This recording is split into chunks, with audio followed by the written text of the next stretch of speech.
от имени члена делегации Кыргызской республики еще раз прошу приветствовать вас.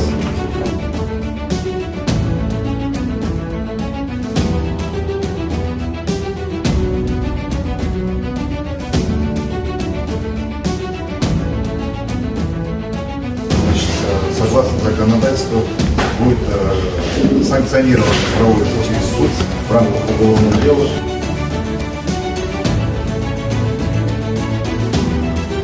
Уважаемые коллеги, это вот наш основной аппарат. Как бы основная у нас его функциональная задача, это у нас масштабный облет.